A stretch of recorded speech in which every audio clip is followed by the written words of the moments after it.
Aviso de restricción. Cosmovisiones tiene como finalidad la difusión de la astrofísica y del estudio comparativo de las religiones, por lo que constantemente en este podcast se comparten datos astronómicos que pueden causar sentimientos de relevancia cósmica y angustia existencial. Asimismo, entes y textos considerados sagrados por distintos grupos son tratados como personajes históricos u obras de ficción. Por todo lo anterior, quien lo consume lo hace bajo su propio riesgo y responsabilidad.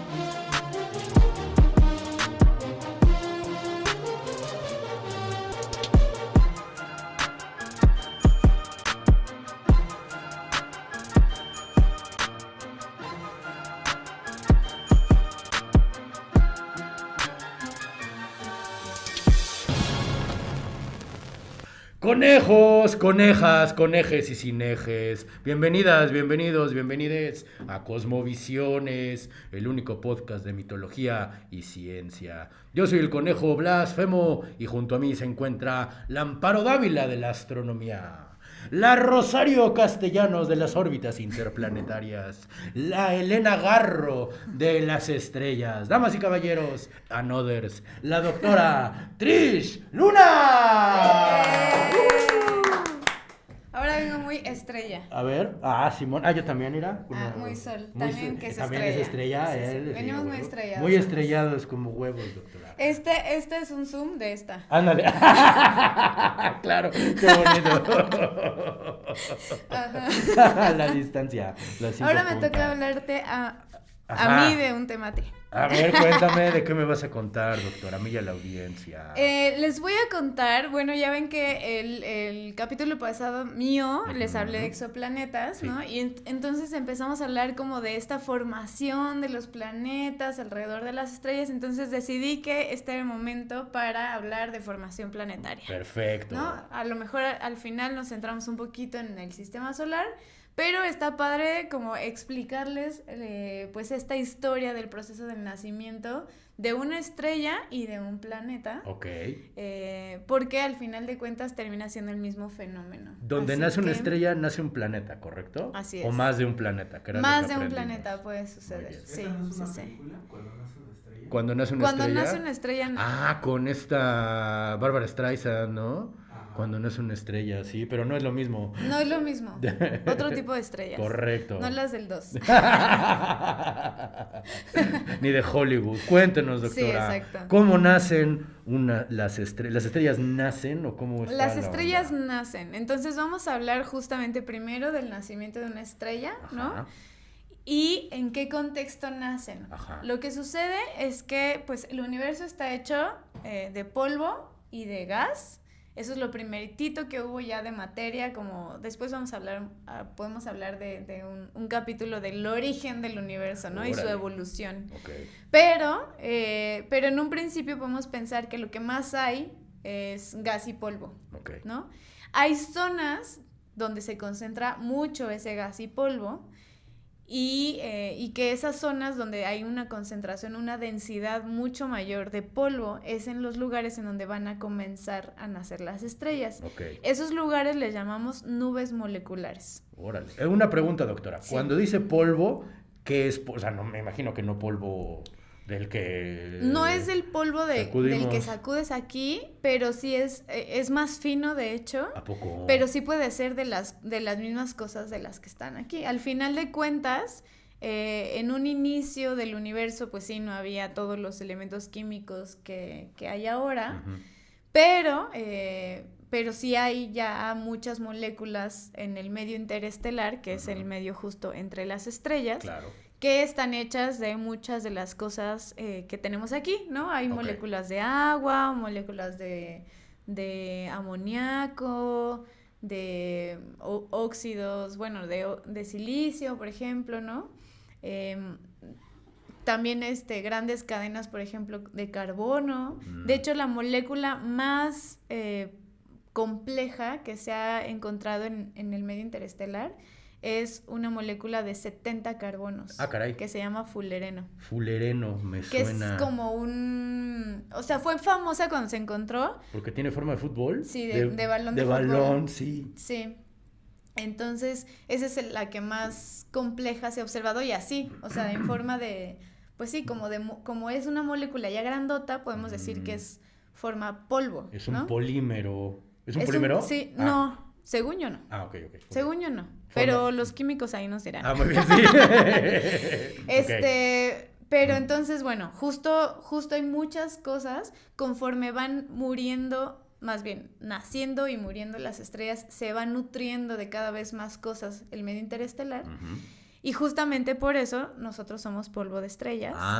Porque qué hermoso. todo lo que se forma por medio de la evolución estelar termina siendo parte de planetas o de vida como nosotros, ¿no? O sea, nosotros estamos literalmente hechos del mismo material del que proviene de las estrellas. Sí. Las moléculas que ahorita me conforman y que la conforman a usted, ¿estuvieron alguna vez en una estrella que murió? O se formaron en una estrella que murió. Órale, Sí. O sea, qué no chido. estuvieron desde el principio, sino se formaron a partir de la evolución estelar. Qué hermoso y qué poético. Es hermoso, sí, Qué cañón. chingón. O sea, es que justo ahí es en donde te das cuenta que realmente sí estamos y existimos justo por la misma evolución del propio universo. Claro, ¿no? somos parte del universo Somos mismo. parte del universo mismo Qué y chido. existimos gracias a esa evolución química. Qué ¿no? chido.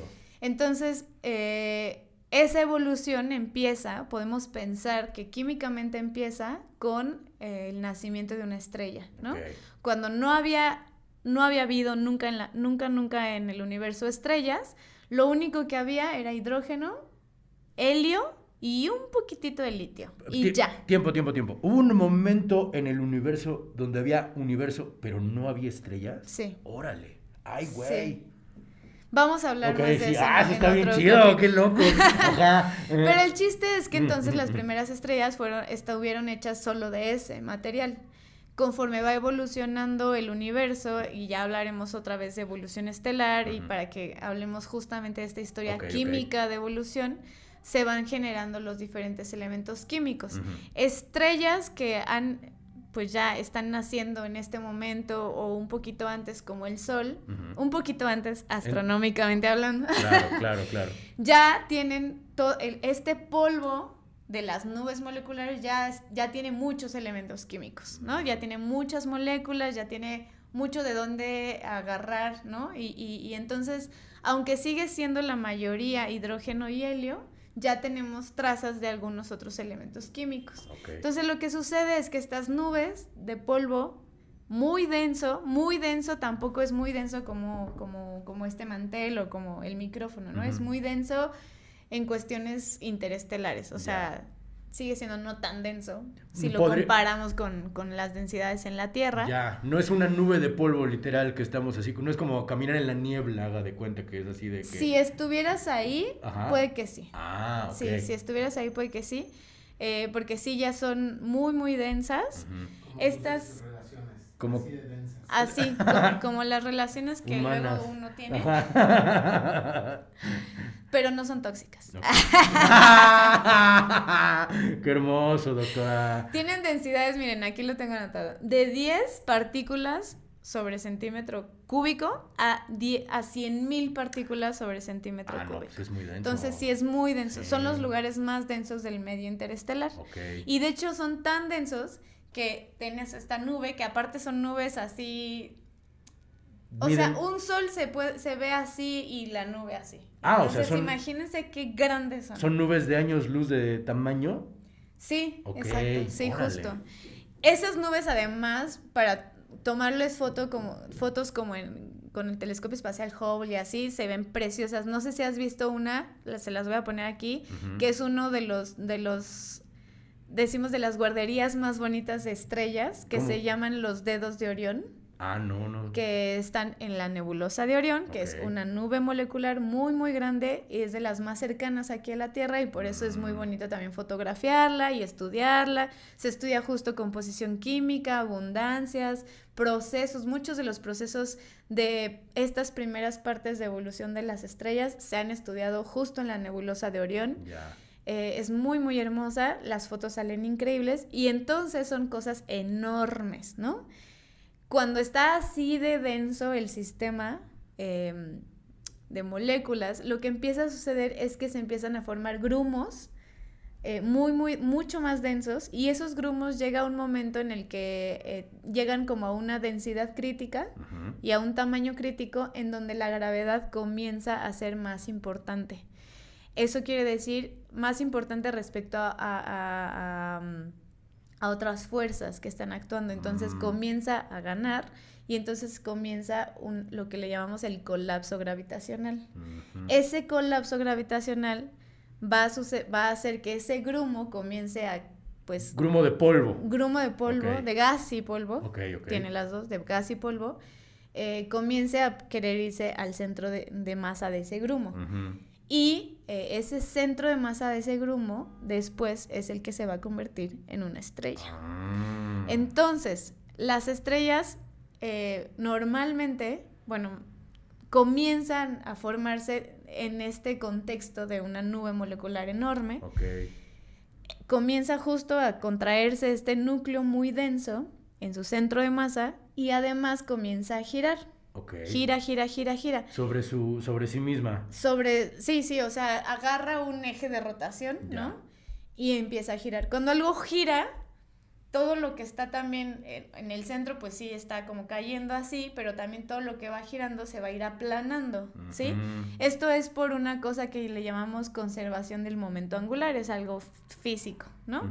Pero lo que hace, lo que realmente sucede es que para poder conservar este momento angular se empieza a aplanar y se forma un disco alrededor de la estrella naciente. Okay.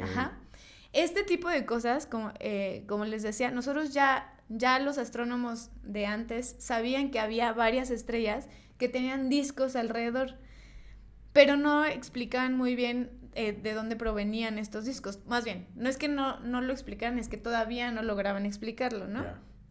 También eso depende del grado evolutivo que tenga la estrella. Se empezaron a dar cuenta que muchas de las estrellas que tenían estos discos eran estrellas que apenas estaban naciendo. Okay. Entonces, en el 92, de hecho, hace bien poquito... No manches, hace nada. Con el telescopio espacial Hubble se empezaron a observar estos discos alrededor de estrellas jóvenes. Miren, como los dientes de leche son el los señor discos. Que los empezó a describir se llama Robert Odell, y él justamente los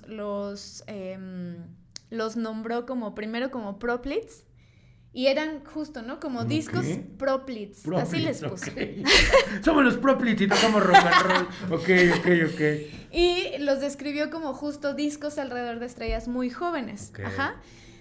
Eso es por un lado, y luego por el otro lado...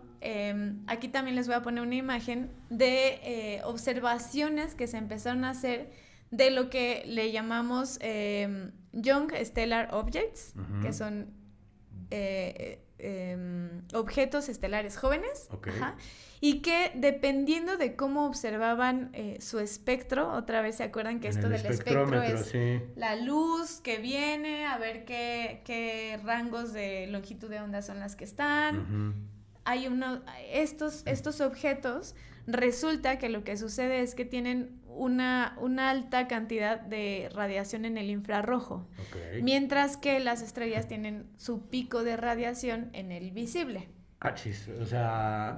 ya, porque uno es infrarrojo y otro es dentro de la luz visible. Exactamente. Ya entendí. Si tú juntas toda la radiación que te llega del sol en todas las longitudes de onda, y entonces mides cuánta me llega del azul, cuánto me llega del rojo, cuánto me llega del infrarrojo. La de las estrellas siempre su pico de radiación está en el visible, o sea que entre el infrarrojo y el ultravioleta. Exactamente. Que es entre el rojo y el azul. El rojo y el azul, Pero estos objetos estelares jóvenes resulta que no tienen su pico en el infrarrojo, en el visible, sino en el infrarrojo. Entonces lo que querían era explicar qué es lo que estaba sucediendo ahí, que tenían ese pico. Resulta que ese pico de radiación en el infrarrojo tiene que ver con el disco alrededor de estas estrellas. aquí les voy a poner la imagen, aquí te la voy a enseñar a ti y yo. Sí. ¿No es esta? Ajá. Es esta. Ok. Entonces, aquí lo que sucede es que tenemos un pico de radiación en el infrarrojo. Ajá. Y había muchos objetos que tenían solamente pura radiación en infrarrojo y ya. Y ¿no? ya. Luego había otros que ya tenían como un pico de radiación en infrarrojo, pero otro también en el visible. Ujú. Luego otros que ya se veía un pico de radiación en el visible, pero lo que le llamamos aquí, como en una colita extra, es que tenían exceso en el infrarrojo, Okay. ¿no? O sea, como un pico y además un exceso en el infrarrojo. Y después ya tenemos a las estrellas normales que tienen su pico de radiación en el visible. Ok. Primero estaban solo clasificados así, ¿no? Como los que tienen exceso, los que tienen tal, los que tienen tal. Cuando se empezó a hacer estudio de estos discos alrededor de las estrellas, nos empezamos a dar cuenta que estos diferentes, como les fui mencionando cada uno, objetos, lo que resulta es que cada uno de ellos son una etapa evolutiva diferente en las etapas primeras de evolución estelar. Ah, o sea, es como cuando en un fetito primero le salen los ojitos, luego ya se ven las manitas, Exacto. luego ya se ven las patitas, Exacto. luego sale una como colita que luego como que desaparece. Esos son los anillos, los discos. Los discos, dentro exactamente. de las estrellas. Y entonces, ¿qué ok. implica como evolutivamente estas imágenes, ¿no? Ok. O sea, estos picos de radiación, si ustedes ya se van como a lo real, ¿qué implica, no? Resulta que los que solamente irradian en puro infrarrojo, Los primeritos. los primerititos, lo que ustedes más bien están viendo es este pequeño grumo comenzando a contraerse, donde solamente hay gas y polvo realmente, y no hay todavía una estrella como tal, ¿no? Es pura contracción gravitacional de gas y polvo. Ajá. Luego, cuando ya está el disco, resulta que el gas y el polvo justo irradia mucho en infrarrojo, y entonces se ve ya por eso se tienen como estos dos picos, ¿no? Porque tenemos mucho gas y polvo en el infrarrojo, en el disco, pero también ya la estrella está un poquito comenzando a brillar, ¿no? Luego, cuando la estrella ya está brillando un poco más, pero todavía tiene un poco de gas y polvo a su alrededor, pero ya no tanto, entonces resulta que tenemos solo este poquito exceso en el infrarrojo, y luego ya pareciera que se desapareció el disco, ¿no? Ajá. Y solo ya irradia la pura estrella. Pero no desapareció. Lo que sucede entonces es que lo que está alrededor está evolucionando también. Ajá. Claro. Eso es una de las cosas que comenzamos a estudiar, que lo que está alrededor, o sea, ese disco que está alrededor, comienza a evolucionar, y entonces hay que entender cómo evoluciona, cuáles son las cosas que hacen que evolucione el disco y qué termina resultando de esa evolución. Resulta que lo que termina al final sucediendo con este disco es que se convierte en un sistema planetario. Ah, ok. Entonces, ahora les voy a poner otra imagen. Sorpresa inesperada, ok. Sorpresa inesperada.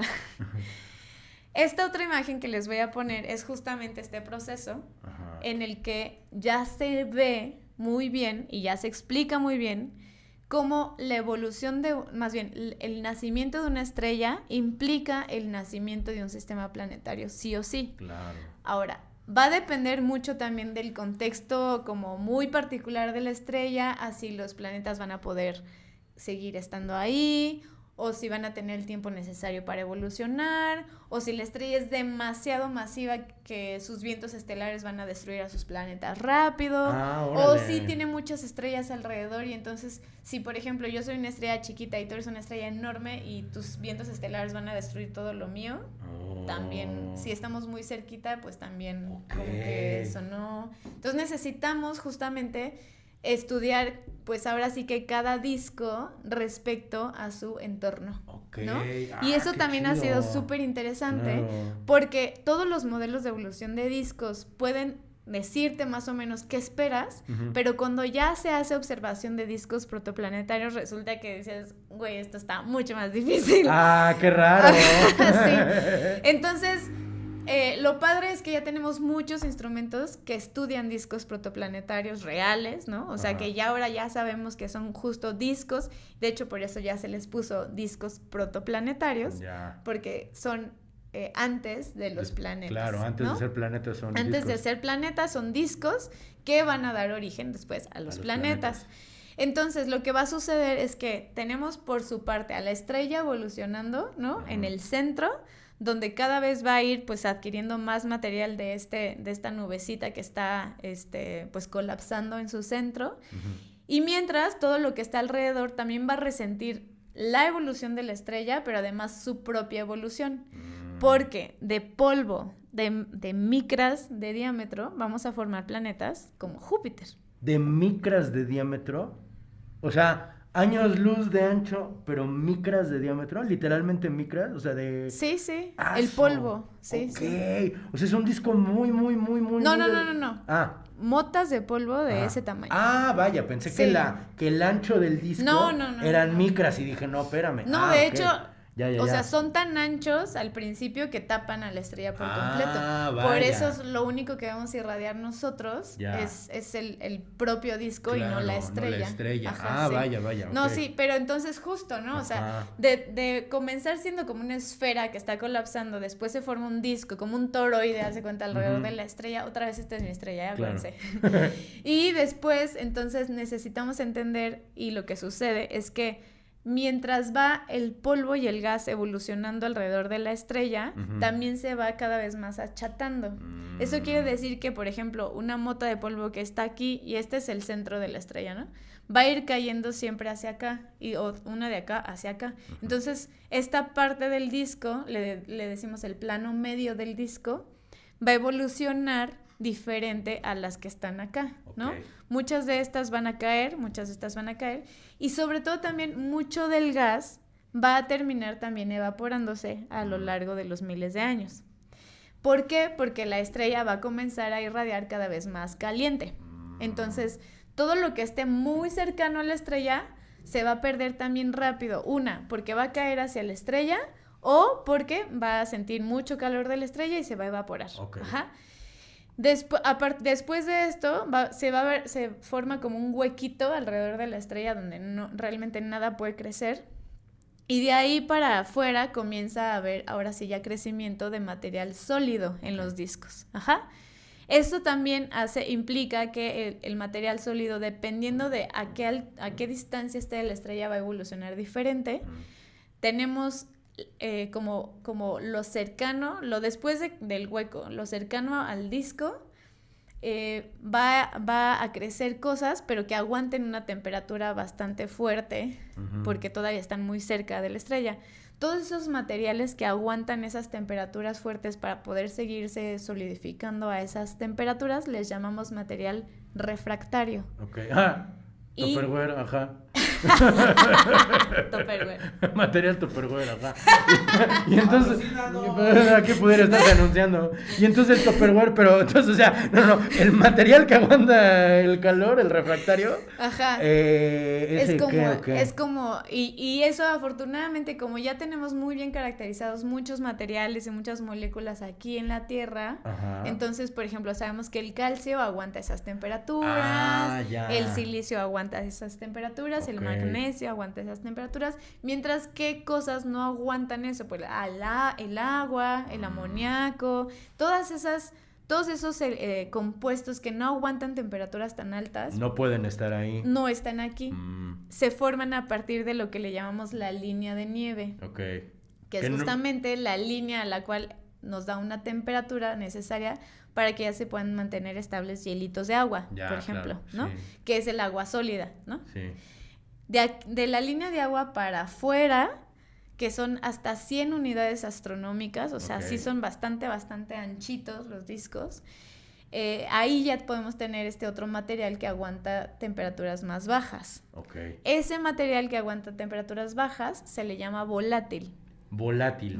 Material Ok. volátil. Eso quiere decir que entonces tenemos dos grandes grupos de materiales. Materiales refractarios Tupperware y materiales volátiles. Ok, Ajá. ok, Y a sí. partir de esa gran división de materiales podemos ver qué se puede formar cerca de la estrella y qué se puede formar más lejos de la estrella, ¿no? Tiene mucho sentido.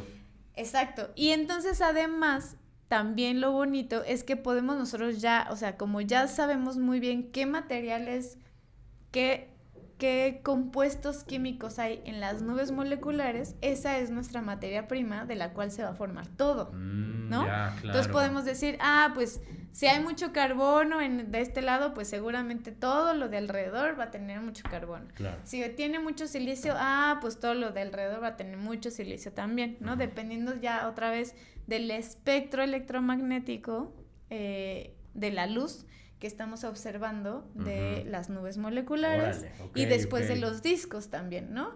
A partir de todos los como procesos que pueden suceder dentro del disco y en la evolución del disco son las cosas que se van a poder formar. Claro. Los modelos de formación del sistema solar necesitan todas esas observaciones y todas esas suposiciones y cosas que se ven en los discos para tratar de explicar cómo es que llegó el sistema solar a ser como es ahora, ¿no? Uh-huh. El chiste es que a partir de esto nosotros necesitamos entender cómo es que evolucionan también, les digo, como en distancia y también en tamaño los cuerpos, ¿no? Entonces, los cuerpos que primeritito se formaron son los que primeritito pueden solidificarse, ¿no? ¿Tiene sentido?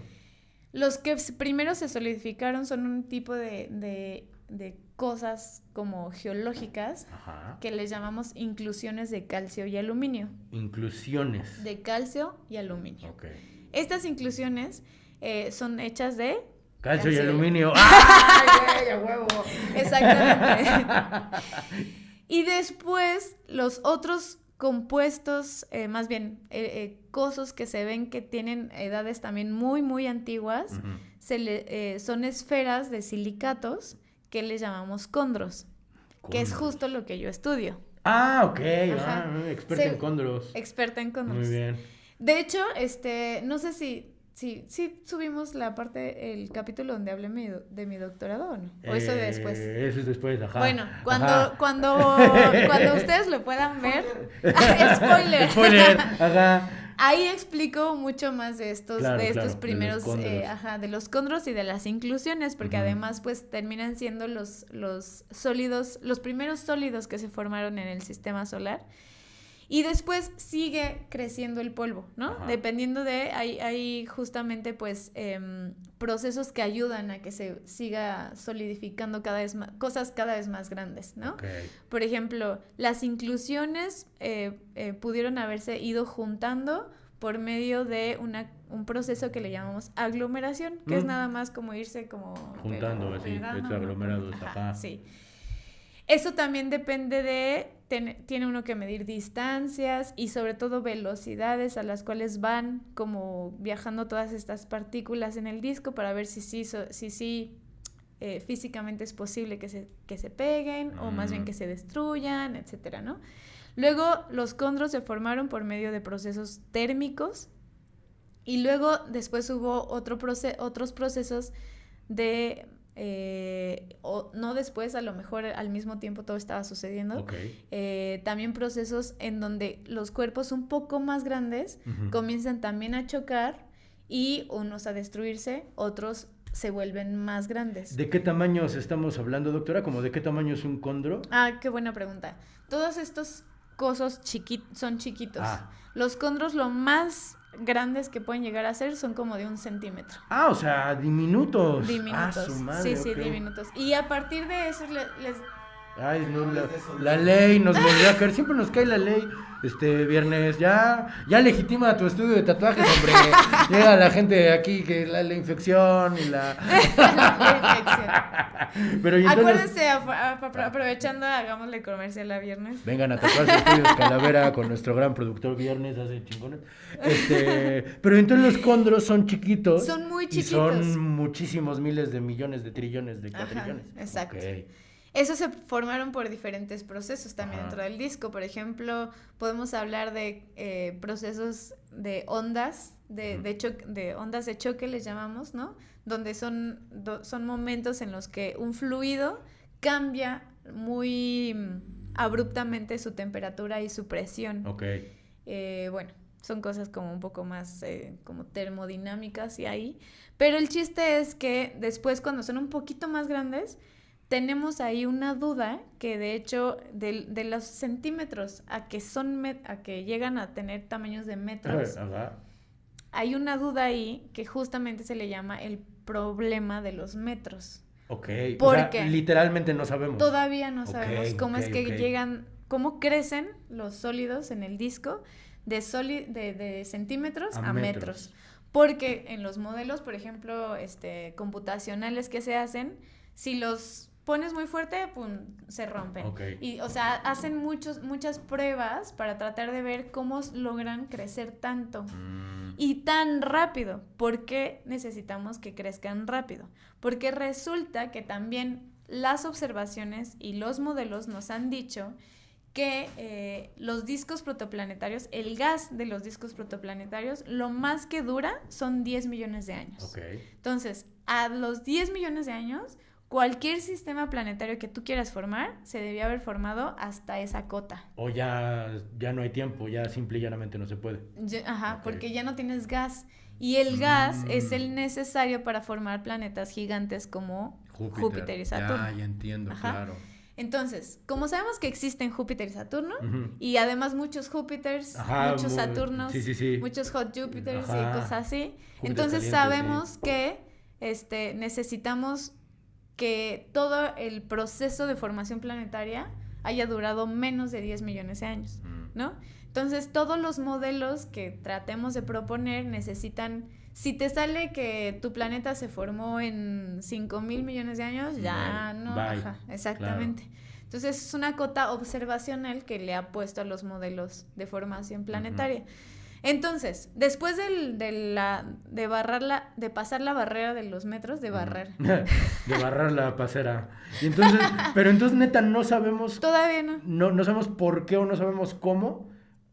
¿Cómo crecen de centímetros a metros? Ya. Todavía no sabemos. No sabemos cuál es el proceso, no sabemos por qué, no sabemos cómo, nada más sabemos ¿Qué sucede? ¿Qué sucede? Sabemos que Órale. sucede y que sucede bastante rápido. Sí, 10 millones Porque de años después es de poquito. los metros, Ajá.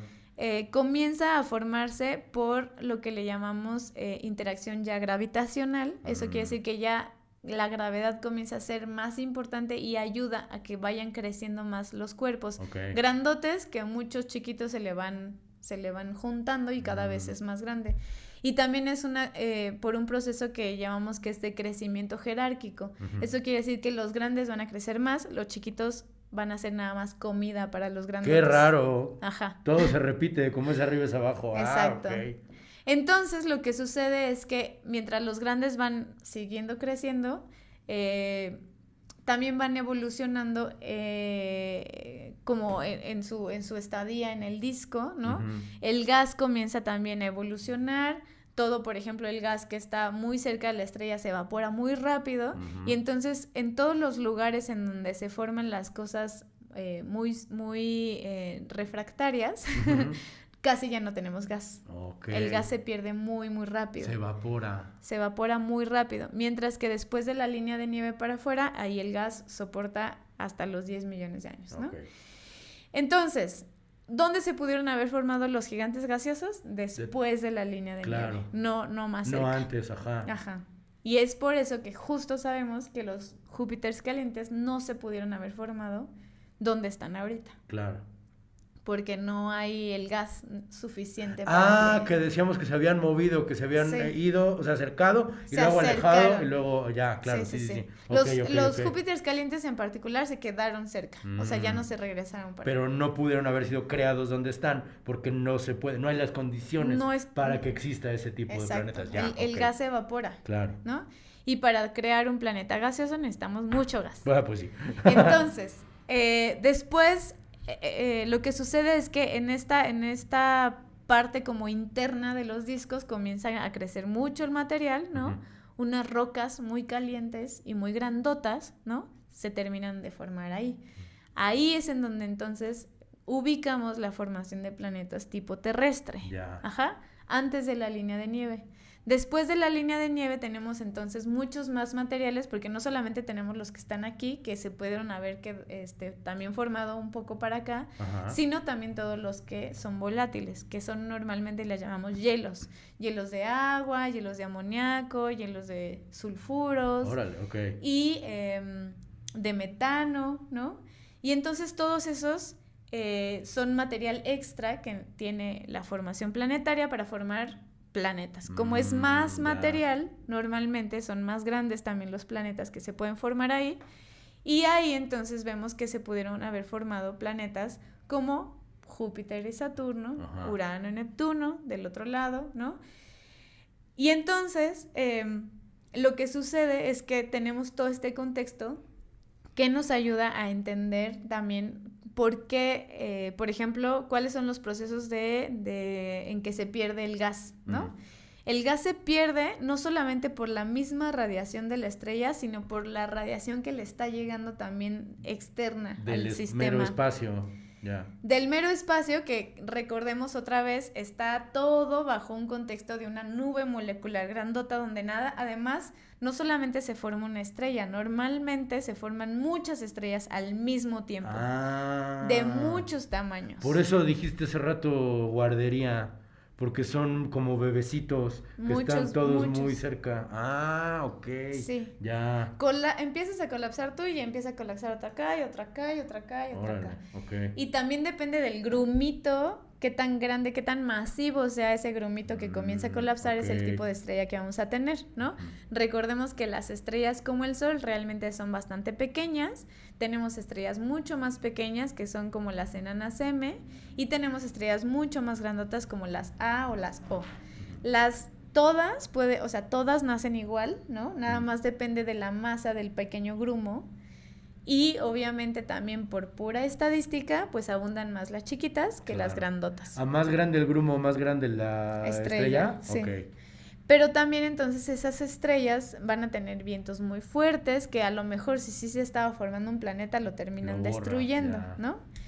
Luego también resulta que la masa alrededor de la estrella, que es la masa del disco protoplanetario, no va a ser igual para las estrellas grandotas que para las estrellas chiquitas, ¿no? Entonces, para las chiquitas es más probable que formemos planetas, a lo mejor 1 Júpiter, ¿no? Pero a lo mejor no 5 Júpiters, ¿no? Mientras que en las grandotas sí podríamos formar hasta 5 Júpiters, ¿no? Porque es muy masivo el disco, el gas, tenemos mucho, mucho gas. Y de hecho, entonces, también hay teorías de formación de planetas gaseosos, ¿no? Por ejemplo, si uno hace trata de recrear, pues, cómo se formó cada disco, lo que primero tenemos que explicar es, pues, el sistema solar, ¿no? Si con el sistema solar rifa, podemos empezar a tratar de ver a los demás. Entonces, lo que se hace es un modelo que le llamamos MMNM. Ah, hijo, MMNM. Sí, no, pues ha de ser, ya me imagino, no funciona. Masa, una M es de masa, tiene que ser de masa. Una M es de masa. Ah, bien, entonces muy bien. Y una, MN, masa. A ver, no, espérame. A ver, una M. Una M es de masa, a fuerza. MN. Creo que es que está en esta otra presentación, pues por eso no la encuentro. Ándale, ahí estamos. Ay, no me la busca, no me la encuentra, digo. Ahí está. MMSN. MMSN. Ok. MMSN, Ajá. que es Minimum Mass Solar Nebula. NS. Minimum Mass Solar Nebula. O sea, masa mínima de la nebulosa solar. Ok, la menor cantidad de masa que se necesita. La masa mínima. La masa mínima. La masa mínima que se requirió para formar el sistema solar. Ok, ya. Entonces lo que hacemos es que tomamos la composición de la estrella, del Sol, y el Sol entonces tiene, pues, casi todo es de hidrógeno y de helio, pero tiene trazas de otros elementos químicos, ¿no? Tiene, haz de cuenta, tanto por ciento de silicio, tanto por ciento de carbono, tanto por ciento de hierro, ajá. Y entonces, si de eso está formado el Sol, de eso estuvo formado también todo el disco protoplanetario, ajá. Okay. Si nosotros nos ponemos como a dividir como en anillos, haz de cuenta, respecto a la distancia del Sol, pues este anillo tuvo que tener la misma composición que este otro anillo y luego que este otro anillo, porque todo está hecho de lo mismo. Como en los árboles. Era una misma nube, claro, que fue evolucionando después ya químicamente, pero realmente era una misma nube. Entonces, de todo lo que está hecho el Sol, está hecho todo lo demás, tiene, ¿no? todo el sentido todo del el sentido. universo, sí. Entonces, si nosotros tenemos aquí a Mercurio, y Mercurio claramente no tiene la misma composición del Sol, entonces esta parte de este anillo donde está Mercurio debió evolucionar de alguna manera, que después ya terminó teniendo esta composición, pero que inició con esta. Ajá. Ya. Entonces, ¿cuánta masa le tienes que poner por ejemplo, de hidrógeno y de helio a este anillo donde está Mercurio para que tenga la misma composición del Sol? Teniendo, por ejemplo, que Mercurio tiene mucho hierro. ¿Mercurio no está hecho de mercurio? No. Ok. No es un planeta tipo Terminator acá, no. de líquido plateadón. Ok. ¿De qué está hecho Mercurio entonces? Tiene mucho silicio, pues es una roca, pero que también tiene mucho hierro. Okay. Tiene mucho hierro. Tiene un núcleo bastante grandotote de hierro, Okay. Mercurio. Entonces, por ejemplo, voy a inventar las cantidades, ¿no? Okay. Pero si tiene Mercurio ahorita el 50% de hierro, entonces tienes que ponerle toda la cantidad de material necesaria para que ese 50% resulte en 1%, que es lo que tiene el Sol de hierro. Ya, ok. Ajá. Sí. Esa es la masa mínima. Ajá. De la nebulosa que necesitamos en este anillo. Ya. Ajá. Sí. Luego nos vamos otra vez a Venus y hacemos el mismo ejercicio. Claro. ¿No? Tenemos la composición de Venus, cuánto tendríamos que ponerle de hidrógeno, de helio, para que diera las mismas cantidades en porcentaje de la composición del Sol. Y así, ¿no? En anillos hasta llegar a más allá de Plutón. Eso, y luego sumas esta masa más esta masa más esta masa. Esa es la masa mínima de la nebulosa solar. Ya, ok. Ajá. Ese es el modelo que entonces nos trata de explicar justamente después, ahora sí ya por anillos, cómo es que fue evolucionando cada anillo para llegar a tener la composición, de la composición solar a la composición actual. Ok. Y esos procesos nos ayudan a entender cómo evolucionó tanto el disco como ya después el propio planeta, ¿no? Esas, cuando uno hace ese tipo de cosas, también las puede tratar de hacer en otros sistemas planetarios, ¿no? Sin embargo, pues en el sistema solar es donde conocemos mucho más como estas composiciones, ¿no? Mucho más estrictas y así, con más datos. Entonces, a partir de esa parte, luego ya necesitamos entender cómo es que fue evolucionando, como les digo, cada anillo, y cómo también no solamente fue evolucionando como por anillos, sino que se fue desplazando, ¿no? Entonces resulta que lo que nosotros ya ahorita sabemos es que pues los planetas de rocosos solo se pueden formar cerca de la estrella, que el gas se va muy rápido de esas zonas, y entonces que además los planetas que estén ahí es muy probable que la poquita atmósfera que hayan podido agarrar de hidrógeno y helio después se les fue. Ya. ¿Por qué? Porque justo en estas zonas el hidrógeno y el helio no aguantan mucho esa temperatura, y además los planetas son bastante chiquitos como para poder retener esos elementos químicos que son tan ligeros. Ya, ¿no? se va. Entonces, su gravedad no les da para retenerlos. Vaya, son muy ligeros y se les van. Claro. Mientras que de este otro lado se forman los gaseosos y los helados, que aguantan a tener masas mucho más grandototas, y entonces también aguantan a retener elementos químicos mucho más ligeros. Entonces, en esos otros planetas podemos claramente poder retener el hidrógeno y el helio más fácilmente. Ahora, como te decía, todo esto fue para darte el contexto de que los rocosos ya sabemos muy bien cómo es que se fueron formando, ¿no? Por esta evolución gravitacional al final, ¿no? Los gigantes, tenemos dos modelos de formación de los gigantes. Uno que se parece justo mucho a estos otros, o sea, por jerarquía, o sea, primero se va formando una cosa rocosa grande que va jalando y después ya tiene la masa necesaria para empezar a jalar también todo el gas. Todo el gas. Ese es un tipo de formación de planetas gaseosos, ¿no? O sea, que se van jalando todo el gas, pero primero es una roca grandotota. Okay. ¿Qué tan grande? Como 10 masas terrestres, ¿sí? De una masa terrestre no alcanza su gravedad. Necesitamos que sean, decimos, embriones planetarios. ¡Órale! Muy, muy masivos. Okay. Ajá. Y necesitamos que se formen muy rápido, antes de 10 millones de años. Antes de 10 millones de años.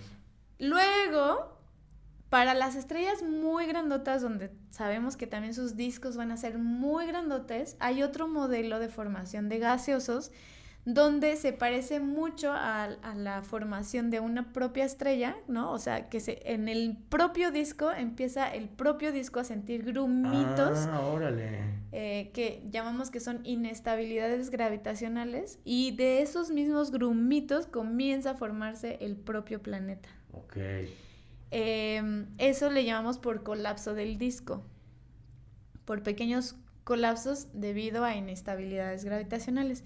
Mientras este otro modelo que creemos que se formó, que se formaron los gigantes como los nuestros, se les llaman por acreción del núcleo. Okay. Ajá. Entonces son dos modelos que pudieran formar gaseosos, ¿no?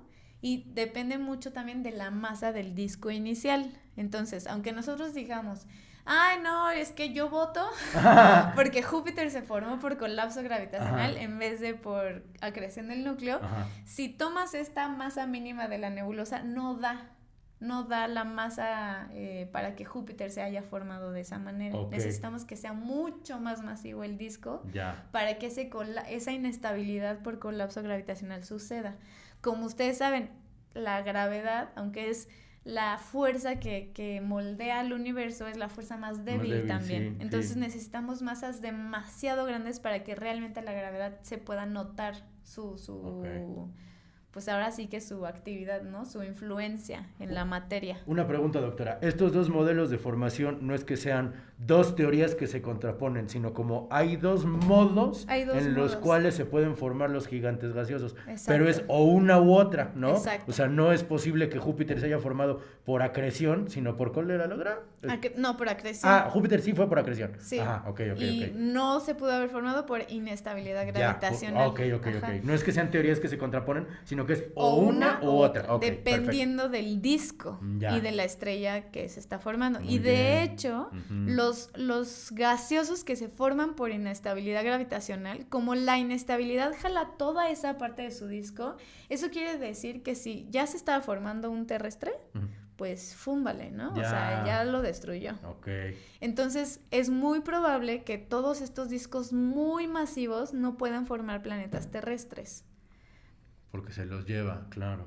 O porque a lo mejor al final, a lo mejor sí alguno sí sobrevivió por ahí, pero estos planetas son tan masivos que terminan también dinámicamente afectando tanto a estos chiquitos que los terminan botando al medio interestelar. Ya, tiene sentido. Entonces, por eso también no es tan de, ay, ¿por qué no buscan en las estrellas grandes planetas?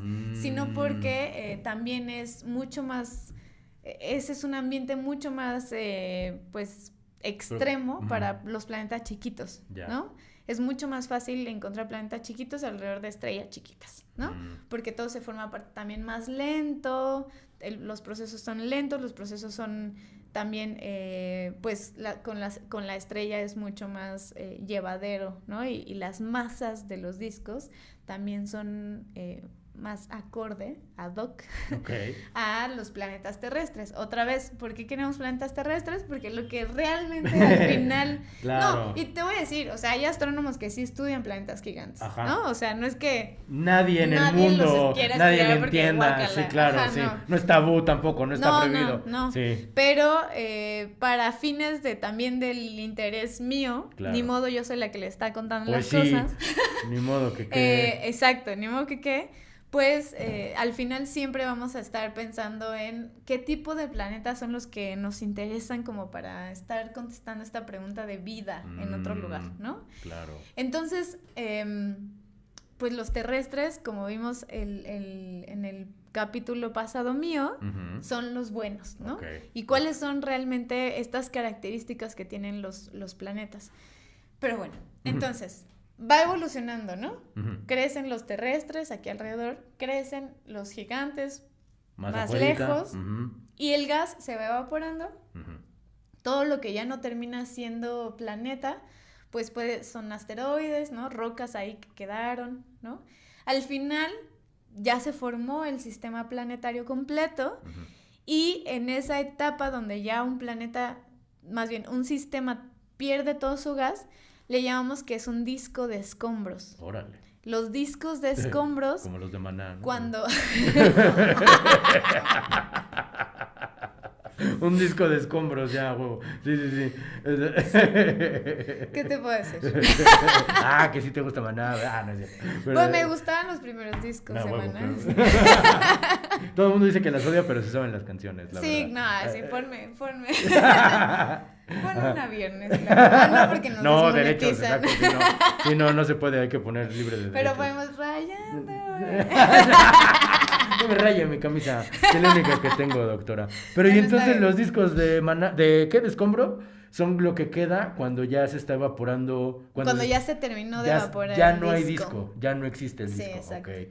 Los de escombros ya es la última fase de la evolución planetaria, Ok. de un sistema planetario. Entonces el sistema solar ya está en una fase de disco de escombros. Y si nosotros estuviéramos fuera del sistema solar y observáramos el sistema solar, la radiación que domina 100% es la de la pura estrella.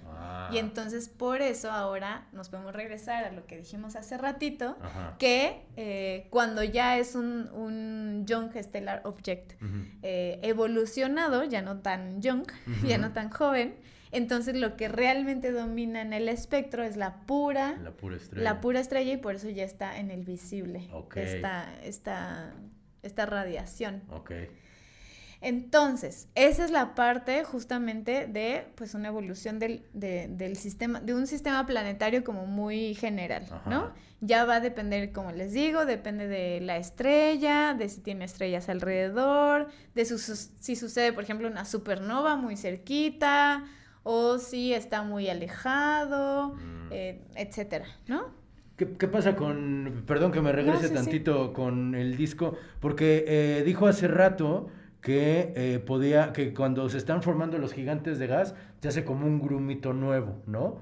Se puede que haya una estrella más chiquita donde se está formando una estrella grandota. Estoy pensando en Sirio, que pensábamos que era una estrella, pero resulta que son dos.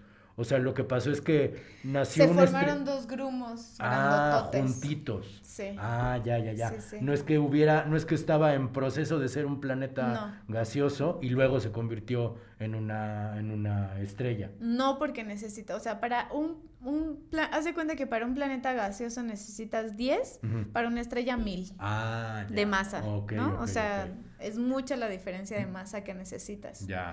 De hecho, existe ahí un mito que se quedó como en la cultura popular, que yo siempre también le digo a mis alumnos, acuérdense que esto ya se desmintió, y es que Júpiter es una estrella fallida. No sabía que era mito. Pues ahí todavía hay algunos alumnos que lo siguen como pensando que eso sucedió. Pero no. Pero no, porque necesitábamos entonces que Júpiter tuviera así por lo menos 100 masas más para que pudiera ser una estrella fallida. ¿Y existen las estrellas fallidas? Sí. O sea, como Afroman o... Sí existen las estrellas fallidas y se llaman enanas cafés. Ah, órale. Ah, pues sí, ajá. Que se forman igualito que el proceso de las estrellas, así de un grumo, que de una nube molecular, pero es un grumo chiquito y entonces no logran al final, cuando ya están en todo su proceso, no logran tener la masa suficiente para poder comenzar a hacer estos procesos químicos que hacen que la estrella sea una estrella, que son las reacciones nucleares. Ya, ok. No tienen la masa suficiente y la temperatura suficiente para poder comenzar, ahora sí que prender las reacciones nucleares, y terminan siendo un cuerpo que sí tiene una materia degenerada, o sea, no es otra, creo que ya hablamos, cuando hablemos de estrellas vamos a volver a hablar de materia degenerada. Materia degenerada, como, pues, saquen sus cuadernos, muchachos. Vamos a hablar de las orgías en Roma, ¿no? Vamos a hablar de materias degeneradas en las estrellas. Entonces, estos cuerpos, las enanas cafés, tienen su estado de materia es degenerado, que tiene que ver más con cuestiones cuánticas de la materia, pero entonces es una materia muy, muy densa, que ya tiene propiedades chistosas y por eso se le llama degenerada, pero no es lo suficientemente masiva, no tiene la presión ni la temperatura para que comiencen las reacciones nucleares. Entonces son estrellas fallidas. No brilla, digamos. No brilla. No tiene calorcito, por así decirlo, porque no prendió el motor, no carburó el motor nuclear, pues. Exacto. Ya. Es que esto de las estrellas fallidas está chistoso, o sea, es como un planetita, o sea, se ve como una bolita, me la imagino como una bolita. Es una bolita. Ya. Pero no es un planeta. Pero no es un planeta, es como, o sea, si lo vemos con un telescopio, podríamos decir como, mira, parece un planeta, pero es una estrella fallida. O no es que no brillan. No, pues como no, o sea, si no para nuestros telescopios que podemos poner así en el bosque o así, no las vemos. No las vamos a ver nunca porque no brillan. Ya, sí, claro. No. Y están lejísimos, o sea, como para andarlos viendo. Ah, ok. Oiga, doctora. Al contrario, los Júpiter siempre van a estar naciendo alrededor de una estrella que sí brilla. Sí, claro. ¿No? Y otra cosa es esto que decías de la formación de un sistema binario de estrellas, ¿no? Eso quiere decir que se formaron dos núcleos muy densos, muy cerquita uno del otro y comenzaron a colapsar muy cerquita uno del otro y termina siendo un sistema binario. Que de hecho la mayoría de las estrellas en la galaxia ¿son binarias? Nacen siendo sistemas binarios. Ah, órale. Sí. O sea, en realidad nosotros somos como un poquito una rareza por ser solo una estrella nada más. Órale, la mayoría suelen ser dos. Ah, órale. Hay hasta sistemas cuaternarios y cosas así. Órale. Que son dos aquí, pero después otra como girando aquí alrededor. Y ahorita en este momento que estamos grabando este podcast, ¿sabemos de alguna estrella que esté siendo joven ahorita? O sea, como hay un catálogo que digamos, como fíjate, esta ahorita es un bebecito, este es un adolescente y esta ya es un viejito. Adulto. Se están estudiando en este momento. Sí. Así tenemos a las estrellas clasificadas por su estado evolutivo. Ya, ¿y cuál es hay alguna que usted conozca y que diga, claro, es que esta es bien famosa? Ahora sí que es una estrella. Hay una estrella muy famosa que es Betelgeuse. Ah, claro. Tiene una película y todo. ¿Sí? Que es una gigante. De hecho, creo que es súper gigante roja. Gigante. Eso quiere decir que ya salió de su secuencia principal, que es la etapa más estable de las estrellas, y que como ya salió y es enorme, o sea, ya se infló toda, esa tiene todas las características para terminar siendo una supernova. O sea, para explotar en cualquier momento. Órale. Entonces por eso es famosa. Porque todo el mundo dice, ay, ya por favor que explote. ¿No? ¿Y nos va a tocar verlo? Bueno, no sabemos. ¿no sabemos? O sea, puede que sea dentro de una semana o puede que sea en 100,000 años. Órale, así de... Pero evolutivamente es un tiempo muy cortito en las estrellas. 100,000 años es nada. Órale. Sí. Y en teoría, ¿cómo se vería ¿Una supernova? Ajá, o sea, la alcanzaríamos a alicar así a simple vista. Y no nos mata, o sea, no es una explosión no así nos tan... mata porque ok. está bastante bueno, lejos, Ajá. pero sería, o sea, ya con todas estas modelos de evolución estelar que pues son relativamente nuevos en la historia de la humanidad, es por lo menos la primera que ya sabemos que va a terminar siendo una supernova y por eso es famosa, ¿no? Muchos siempre se pone de moda por lo menos una vez al año de ya disminuyó su brillo y entonces ya está a punto de explotar. Y pues realmente no, o sea, las estrellas como esa sí tienen como disminuciones de brillo porque ya no son tan estables, ¿no? O sea, disminuyen su brillo, aumentan su brillo, disminuyen su brillo, aumentan su brillo. Luego a veces no hay como una temporalidad tan clara, entonces como que ya todo el mundo, no, ahora sí ya va a explotar. Pero realmente las personas que se dedican a evolución estelar dicen es que realmente no sabemos cuándo va a explotar. Sabemos que va a terminar siendo una supernova y es bonito saberlo. Claro. Pero no podemos asegurar va a ser en un año, ¿no? No hay modo de saberlo. Órale. No hay modo. A lo mejor ya explotó y no ha llegado la luz de esa explosión a nuestra vista. ¿También podría ser? Sí. Órale, claro. Pues, ¿qué tan lejos sabemos? ¿Qué tan lejos está? Así como años. Sí sabemos, pero yo no me lo sé bueno, de memoria, pero te lo voy a buscar. Vamos, si tan solo tuviéramos acceso. Oye, si doctor. Si tan solo tuviéramos acceso. Y una última pregunta. A ver, ¿cuánto está? Está a 642.5 años luz. Ay, o sea que a lo mejor si ahorita hoy explotó en 642 años luz, lo sabremos. No. Años solitos, ya lo no. sabremos. Pensé que era un poquito más acá. Está cerca. Está cerquita, sí, pero yo pensé que era así de que, en un año vamos a ver, no. Medio milenio. Pero pues si hace 300 años explotó, en 300 años vamos a ver, pues ya veremos en 300 años. A ver dónde. Y ay, qué bonito. Si hace 640 años explotó, en 2.5 años lo sabremos. Y no hay modo de saberlo, qué locura, ¿no? Sí. Qué chingón. Y se vería, ¿sabemos cómo se vería? ¿Tenemos alguna idea de cómo se vería la explosión? ¿En el cielo sería la estrella más brillante por cientos y cientos de años? Se vería en el día. Ay, güey. Sí. O sea, de hecho, hay supernovas que han sido registradas. Ajá. La primera supernova registrada la registraron los chinos. Ok.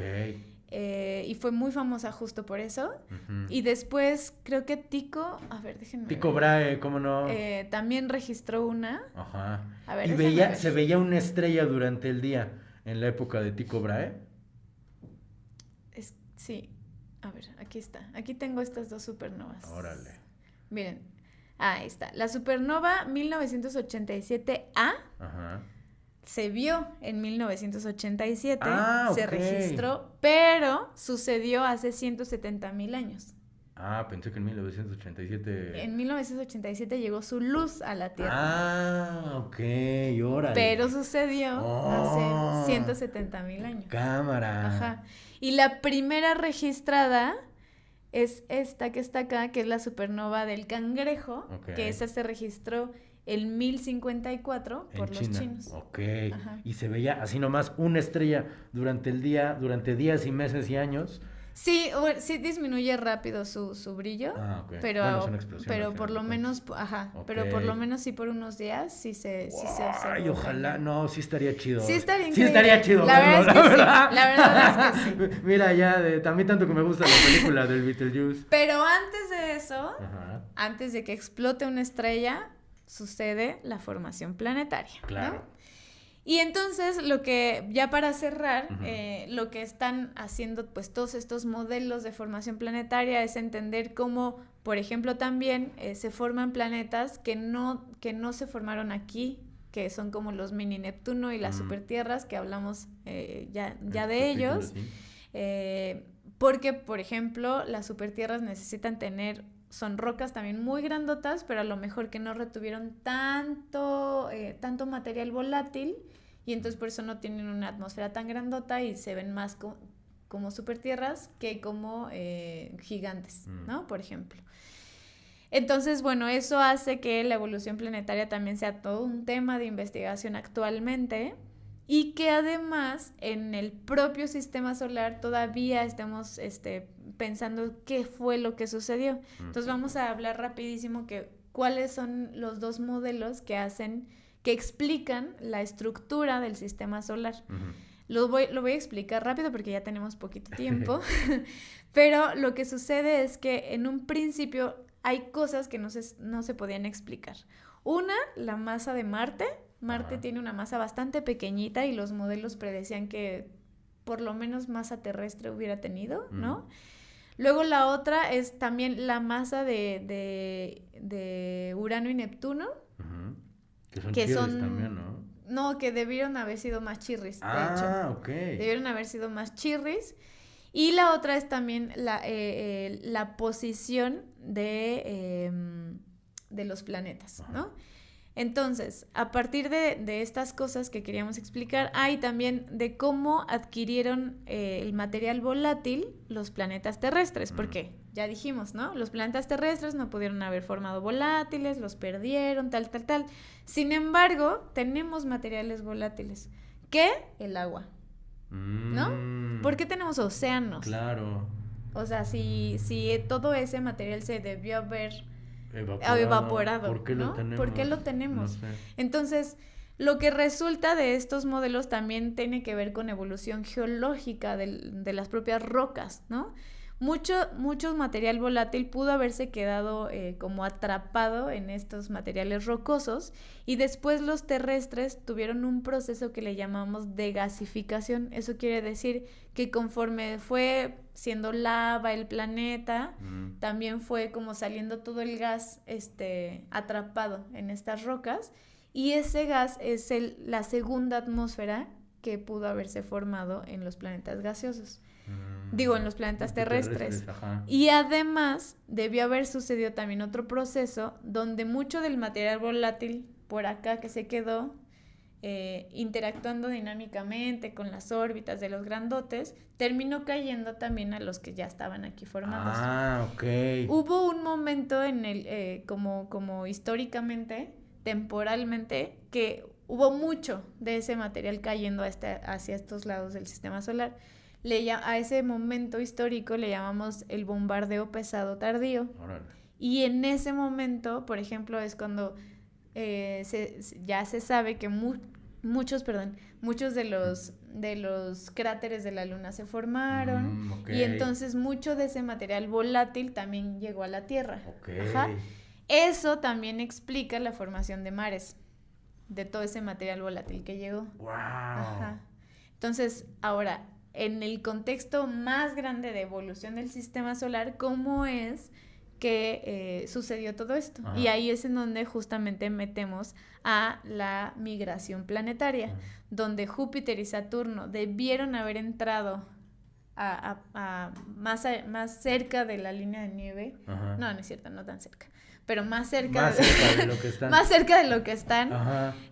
Y eso, cuando dos cuerpos grandotes se mueven, todos los chiquitos los siguen. Ajá. Y entonces esa interacción dinámica hizo que muchos de los cuerpos muchos se metieran y muchos otros también se fueran hasta afuera. ¿No? Okay. Que hubiera como un aventón de material hacia acá, pero también de material hacia acá. Ajá. Explica de este lado el bombardeo pesado tardío. ¿Sí? De este lado la gran masa de Urano y de Neptuno. Okay. Y luego también explica que Marte no se haya podido formar tan grande, porque mucho del material que pudo haber sido parte de Marte se fue expulsado por ese empujón. Ok, ya. Ajá.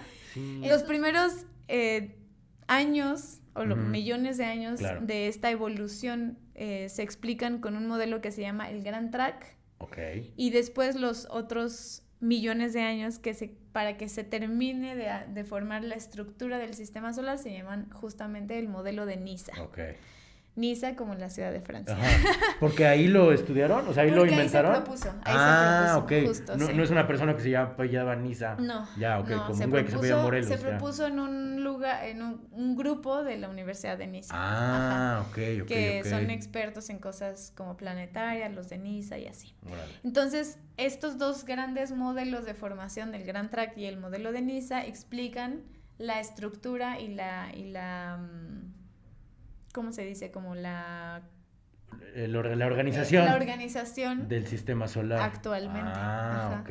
O sea, es por eso que es tan particular, digamos, nuestro sistema solar. Y cada sistema solar entonces va a tener sus particularidades. Claro, también, claro, sí, ¿no? todo es así. Sí, entonces Órale. puedes explicar de una manera muy general primero formación planetaria y después, ahora sí ya entender muy bien por qué tiene la estructura que tiene cada sistema planetario, eso ya depende mucho de cada sistema planetario. Ajá, y de su evolución dinámica. Ok. De su entorno también, Ok. ¿no? Entonces, cosas como particulares, ya rápidamente que tenemos de muchos sistemas planetarios que ya conocemos, es que casi todos tienen a sus planetas, los que tienen sistemas planetarios es porque hablamos de que tienen más de un planeta. Ajá. Casi todos giran en un mismo plano, ¿no? No es que uno esté aquí y luego otro acá, así como, como átomo, ¿no? Sí. Sino que todos están en un mismo plano y eso también justifica pues que todos nacieron del mismo disco que estaba girando así igual a lo mismo. Sí. Y también la inclinación, o sea, realmente es un mismo, más bien, y también las órbitas, además de que la inclinación es muy cortita entre uno y el otro, casi todos están en el mismo plano. También las excentricidades, que es qué tan circulares son las órbitas, resulta que sí, que son bastante circulares las órbitas de los planetas, ¿no? Okay. Que eso también lo cumple nuestro sistema solar, Claro. ¿no? Entramos en esas estadísticas. Ya. Entonces, bueno, pues esa es como a grandes rasgos la formación planetaria y después ya la evolución del sistema solar. ¡Wow! ¡Qué maravilla, doctora! ¡Qué increíble! Me gustó muchísimo aprender. No había tiene todo el sentido del mundo pensarlo como un árbol. O sea, que hay una cierta zona que tiene estas características, pero más acá y más acá y más acá van a tener otras características. Tiene todo el sentido del mundo. ¿Qué es lo que me encanta de los capítulos suyos? Que de pronto es, ¿pero cómo va a ser posible? Pues claro que tiene lógica, porque es por este y este y este y este. Ni modo que de dónde va a salir todo el material que estamos usando, pues tiene que ser el mismo material aquí que acá, porque Exacto. estamos... Así como todo nació de lo mismo. Como nosotros estamos hechos del universo, el planeta está hecho de lo que estaba hecha la estrella, exacto, de donde provino. Exacto. No hay ingredientes extra, no hay ningún... Nosotros estamos hechos de lo que hay en la Tierra. Qué maravilla. La Tierra tiene que estar hecha de lo que había en el Sol. Qué chingón, qué maravilla. Bueno, hay en el Sol. Y hubo en el disco. Que hubo en el disco. Ajá. Pues entonces este grupo de moléculas que de momento responde al nombre de FEMO, les quisiera agradecer su atención en este capítulo. Por favor, déjenos los comentarios, déjenos, ya saben, la manita arriba, déjenos píquenle a la campanita para enterarse de cada vez que estrenemos, y por favor déjenos también de qué tema les gustaría que habláramos en el futuro, tanto la doctora como yo. Así es. Muchísimas gracias, querida doctora. Y yo voy a agregar un poquito a tu descripción que dijiste. Este grupo de moléculas organizadas temporalmente. ¡Órale! Que responde al nombre de Tris Luna. Se despide de ustedes. Hasta luego, grupos de moléculas. A huevo. Muy bien.